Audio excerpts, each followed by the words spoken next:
Hello, नमस्कार. कसे आहात सगळे? मी प्रिया स्वागत करते तुमचं माझ्या एका मिनी ब्लॉगमध्ये. तर इथं ना मी तयार होऊन चाललेली नेरूळला. नेरूळला हॉस्पिटलला जायचं होतं मला थोडंसं काम होतं. ॲक्च्युअली खूप दिवसापासून मला एक स्किन ॲलर्जी होते आणि मी आधी इग्नोर केलं, खूप इग्नोर केलं. मला वाटलं दुसरं काही कारण असेल किंवा बरं होईल वगैरे. तर ते दाखवायचं होतं मला. सगळ्यात जास्त प्रोसेस आहे केस पेपर काढण्याची. मी नताई ठाकरे हॉस्पिटलला गेलेले मी. केस पेपर काढायलाच माझा 1-1.5 तास गेला आणि डॉक्टर अक्षरशः 1 मिनिटसुद्धा व्यवस्थित बघितलेले नाहीत. तर तिकडून घरी आले रिटर्न आणि मला जायचं होतं इंटरनॅशनल एअरपोर्टच्या उद्घाटनाला. तर तिथं आपल्या देशाचे माननीय प्रधानमंत्री येणार होते आणि आपल्या देशातलं सगळ्यात मोठं इंटरनॅशनल एअरपोर्ट उभं राहणार आहे. आता नाव काय द्यायचं हा खूप मोठा प्रश्न आहे, अजून काही ठरलेलं नाही. म्हणून मी नवी मुंबई इंटरनॅशनल एअरपोर्ट असंच बोलते.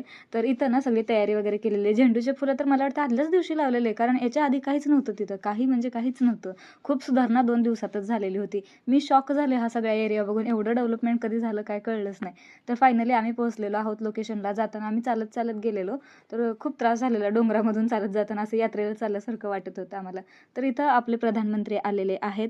तर खूप छान वाटत होतं सगळ्यांना बघून आणि हे एअरपोर्टचं उद्घाटन वगैरे आणि हा सगळ्यात मोठा अविस्मरणीय क्षण असेल आमच्या जीवनातला. म्हणजे भविष्यात कधी पण जर ह्या एअरपोर्टबद्दल काय बोललं जाईल किंवा विषय निघेल, तर मी पुढे चालून माझ्या जे नातवंड वगैरे आहेत त्यांना सांगेन की हां, त्या उद्घाटनाला मी पण गेलेले.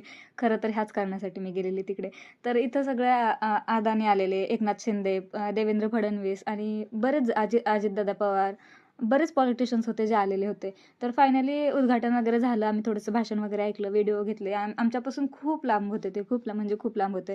तर तिथून आम्ही निघालेलो होतो. थोडंसं लवकरच निघालो, कारण नंतर खूप गर्दी झाली असती. जाताना पण खूप प्रॉब्लेम झाला असता. तर इथं ना नमो चहा ठेवलेला आहे सगळ्यांसाठी. चहा होता फ्रीमध्ये, चहा घेतला. मी चहा कधीच सोडत नाही, तुम्हाला चांगलं माहिती आहे. आणि इथे आम्ही घरी निघालेलो आहोत. जाताना पार्सल घेतलेलं आम्ही मंचुरियन वगैरे आणि माझं डोकं खूप दुखत होतं, कारण मी सकाळपासून नुसते प्रवास करत होते. उन्हात फिरले त्याच्यामुळे ना डोकं खूप खूप दुखत होतं. तर इथं चायनीज भेळ, मंचुरियन वगैरे घेतलेलं आहे. समोसा चाट वगैरे घेतलेला आहे आणि आम्ही तो एन्जॉय करतोय. चला बाय बाय. टेक